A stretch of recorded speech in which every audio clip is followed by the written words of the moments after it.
आपका सर कहने का मतलब हुआ कि आप तो पूरा जोर लगाते हैं, हाँ। लेकिन जो पार्टीज के वहां पर वकील खड़े होते हैं वही कहीं ना कहीं हर्डल क्रिएट करने की कोशिश करते हैं। हाँ, आप ये कहना चाहते हैं? बिल्कुल, वो हर्डल इसलिए क्योंकि उनको अगर फैसला हो गया तो वो डाइवोर्स केसेस में भी मोशन 1, 2, 3 में नहीं जा पाएंगे। इसी तरह वो 482 में क्वेश कराने के लिए भी नहीं जा पाएंगे।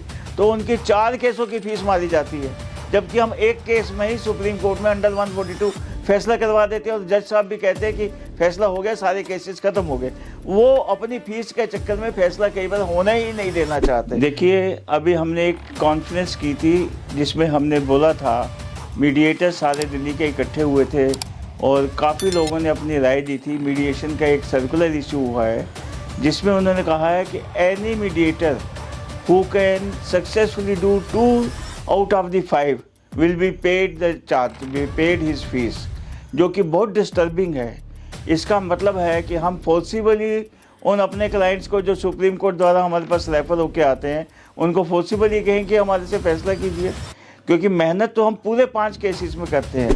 पहले पूरे 5 केसेस की फ़ीस दी जाती थी सक्सेसफुल एंड अनसक्सेसफुल के आधार पे, लेकिन अब ये कर दिया कि अगर 5 में से हम 2 केस सक्सेसफुली करते हैं तभी हमें 5 केसों की फ़ीस मिलेगी, नहीं तो हमें फ़ीस ही नहीं मिलेगी। लेकिन हम लोगों को छोटी कोर्टों में या हाई कोर्ट में अभी तक अलाउ नहीं किया गया है कि हम वहाँ भी मीडिएशन करें।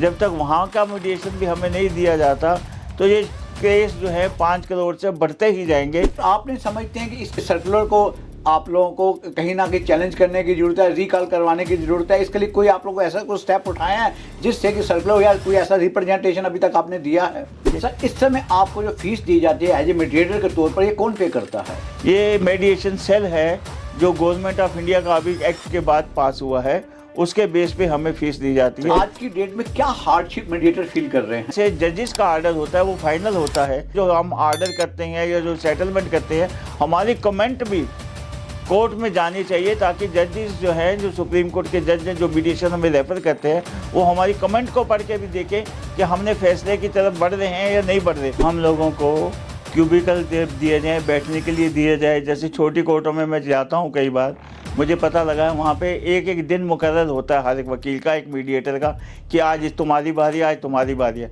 वो पूरा दिन बैठ के जितने भी 10, 20, 30 केसेस आते हैं उनमें से करता है, तो उसमें से 8-10 केस सेटल हो ही जाते हैं। इसी तरह हमको भी एक पूरा दिन दिया जाए और केसेस रेफर किए जाएँ, चाहे वो छोटी कोर्ट के हों, चाहे वो हाई कोर्ट के हो, चाहे सुप्रीम कोर्ट के हो।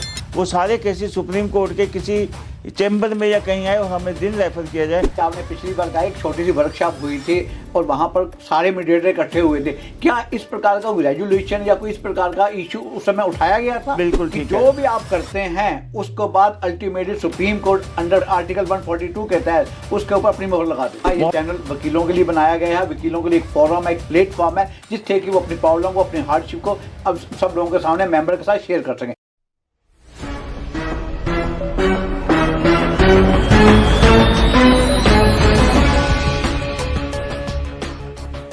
नमस्कार दोस्तों, वकील साहब इंडिया में आपका स्वागत है। आज हमारे साथ प्रवीण मुटेजा जी हैं जो कि सुप्रीम कोर्ट में advocate as well as a mediator के तौर पर हैं। तो वहाँ पर एज ए मीडिएटर कहीं इन्होंने केसेस को सॉल्व भी किया है, लेकिन एक बहुत ही डिस्टर्बिंग सर्कुलर इशू हुआ है और ये शिकायत इनको ही नहीं है बल्कि और बहुत सारे लोगों को शिकायत है। आज जानते हैं वो सर्कुलर के अंदर क्या है, मीडिएटर के लिए कितना नुकसानदायक है या क्लाइंट के लिए कितना नुकसानदायक है। सर नमस्कार। सर क्या कहना चाहेंगे इस बाबत? सर नमस्कार जी, मैं doctor Praveen Muteja, advocate Supreme Court और mediator approved by MCPC of the judicial academy. देखिए, अभी हमने एक कॉन्फ्रेंस की थी जिसमें हमने बोला था, मीडिएटर सारे दिल्ली के इकट्ठे हुए थे और काफ़ी लोगों ने अपनी राय दी थी। मीडिएशन का एक सर्कुलर इशू हुआ है जिसमें उन्होंने कहा है कि any mediator who can successfully do 2 out of the 5 will be paid the charge, be paid his fees, जो कि बहुत डिस्टर्बिंग है। इसका मतलब है कि हम फोर्सिबली उन अपने क्लाइंट्स को जो सुप्रीम कोर्ट द्वारा हमारे पास रेफर होके आते हैं उनको फोर्सिबली कहें कि हमारे से फैसला कीजिए, क्योंकि मेहनत तो हम पूरे 5 केसेस में करते हैं। पहले पूरे 5 केसेस की फ़ीस दी जाती थी सक्सेसफुल एंड अनसक्सेसफुल के आधार पे, लेकिन अब ये कर दिया कि अगर 5 में से हम 2 केस सक्सेसफुली करते हैं तभी हमें 5 केसों की फ़ीस मिलेगी, नहीं तो हमें फ़ीस ही नहीं मिलेगी। ये एक बहुत गलत है। सारे मीडिएटर्स जो है इसके खिलाफ हो रहे हैं। वो चाहते हैं कि हम मेहनत तो हम 5 केसेस में कर रहे हैं फिर हमारी फीस क्यों नहीं हमें पूरी दी जाएगी? सर सिंपल भाषा में ये अगर आपसे कहूँ कि अगर सपोज इन केस 5 केसेस आपको इनिशियली दिए जाते हैं, उसके अंदर आप लोगों को ये मैंडेटरी अब हो गए सर्कुलर के मुताबिक 2 केसों को अल्टीमेट आपको सॉल्व करना ही पड़ेगा जो है, और अगर आप नहीं करते हैं तो आपको किसी भी केस के अंदर 5 केसों के अंदर किसी की भी फीस नहीं मिलेगी। बिल्कुल ये कहना चाहेंगे? बिल्कुल ठीक कह रहे हैं क्या आप। पहले ऐसे अनसक्सेसफुल केसों के अंदर आपको फीस ला करती थी? पहले मिलती थी, और अभी तक सुप्रीम कोर्ट के जब से हुआ 1 साल के अंदर मुश्किल से 3-4 केस ही सबको मिले हैं, क्योंकि ज़्यादा केस रेफर ही नहीं होते। आज की डेट में सुप्रीम कोर्ट में 300 मीडिएटर हैं और बाकी कोर्टों में भी हैं, लेकिन हम लोगों को छोटी कोर्टों में या हाई कोर्ट में अभी तक अलाउ नहीं किया गया है कि हम वहाँ भी मीडिएशन करें। जब तक वहाँ का मीडिएशन भी हमें नहीं दिया जाता तो ये केस जो है 5 करोड़ से बढ़ते ही जाएंगे, क्योंकि हम लोगों को ज़्यादा एक्सपीरियंस है। हम लोग जो है कोई उसमें LLM भी है, PhD भी है, और मीडिएशन और सुप्रीम कोर्ट का सारा एक्सपीरियंस है हम लोगों को। इसलिए मैं चाहता हूँ कि ये जो है 5 केस में से 2 केस की चीज़ का जो है ये हटाया जाए, क्योंकि मेहनत हमारी पूरी है। इसमें मैं एक एग्ज़ाम्पल देता हूँ। जैसे एक डॉक्टर है, अगर उसके पास 5 ऑपरेशन आते हैं, वो 2 में फेल हो जाता है, 2 में से नहीं कर पाता, या किसी की डेथ हो जाती है, या ऑपरेशन सक्सेसफुल नहीं होता, तो क्या उस डॉक्टर को हटा दिया जाता है या उस डॉक्टर की फ़ीस या तनख्वाह नहीं दी जाती? इसी प्रकार लोअर कोर्ट से मैं कहना नहीं चाहता, लोअर कोर्ट के जो क्लाइंट्स हैं वो अगर सक्सेसफुल नहीं होते या नहीं मानते कि हमें फ़ैसला गलत हुआ है, तो हाई कोर्ट और सुप्रीम कोर्ट में भी जाते हैं, तो क्या उस केस में उन जजेस की तनख्वाह हटा दी जाती है? ये क्लाइंट के ऊपर निर्भर हो गया हमारा तो फैसला कि हम क्लाइंट के ये ज़बरदस्ती या फोर्सिबली बनाएं। ये एक गलत तरीका है, बल्कि हम लोगों को चाहिए ज़्यादा फैसिलिटी दें ताकि हम क्लाइंट को और समझा सकें, हमें पूरा टाइम दिया जाए और हम लोगों को कुछ इस तरह की फैसिलिटी दी जाए ताकि क्लाइंट को भी लगे कि हम एक अच्छे माहौल में आके बैठे हैं और हमारा फैसला ठीक होगा। सर आप नहीं समझते हैं कि इस सर्कुलर को आप लोगों को कहीं ना कहीं चैलेंज करने की जरूरत है, रिकॉल करवाने की जरूरत है? इसके लिए कोई आप लोगों को ऐसा कोई स्टेप उठाया है जिससे कि सर्कुलर या कोई ऐसा रिप्रेजेंटेशन अभी तक आपने दिया है? हम में से कई लोग इसको रिप्रेजेंटेशन भी दे रहे हैं और कुछ लोग कह रहे हैं कि हम इसको कोर्ट में भी उठाएंगे, लेकिन कोर्ट में मैं नहीं समझता कि अभी कोर्ट में उठाना चाहिए। अभी हम लोगों को रिप्रेजेंटेशन देके और जजेस की राय लेनी चाहिए मेडिकेशन टीम की, क्योंकि अभी मेडिकेशन एक्ट पास हुआ है 2023 का। तो अगर ये इस तरह का हो गया तो मेडिएशन फेल हो जाएगा। उसमें तो प्राइवेट मेडिएशन का भी प्रोविज़न है। अगर हम सरकारी मेडिएशन भी नहीं कर पाएंगे सुप्रीम कोर्ट के दिए हुए, तो प्राइवेट कैसे होगा? उसमें तो लोग हमारे पास आएंगे ही नहीं, हमारी फ़ीस देंगे ही नहीं, क्योंकि क्लाइंट को फीस जो है वो गवर्नमेंट की तरफ से होती है, उनको लीगल एड सेल्स की तरफ से होता है। बल्कि इस आज की डेट में गवर्नमेंट और सुप्रीम कोर्ट को चाहिए कि प्राइवेट मेडिएशन को बढ़ावा दिया जाए, जैसे सरपंच को गाँव में दिया जाता है।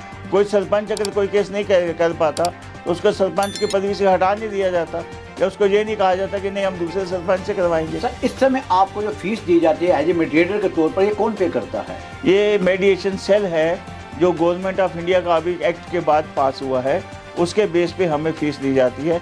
इसमें हम 3 या 4 सीटिंग लेते हैं और हर सीटिंग में कई बार तो केस 1 या 2 सीटिंग में फैसला हो जाता है, कई बार 4 सीटिंग में भी नहीं होता और ये वापस चला जाता है। बल्कि हमें इसमें ये पावर दी जानी चाहिए, जैसे जजेस का आर्डर होता है वो फाइनल होता है, इस तरह से हमारे को जो हम आर्डर करते हैं या जो सेटलमेंट करते हैं, हमारी कमेंट भी कोर्ट में जानी चाहिए, ताकि जजेस जो हैं, जो सुप्रीम कोर्ट के जज हैं, जो मीडिएशन हमें रेफर करते हैं, वो हमारी कमेंट को पढ़ के भी देखें कि हमने फैसले की तरफ बढ़ रहे हैं या नहीं बढ़ रहे। सर एक बात बताइएगा, मीडिएशन का मेन पर्पस ये है कि आपस में बैठकर समस्या को हल करना, आपस में सुलझाने की कोशिश करना।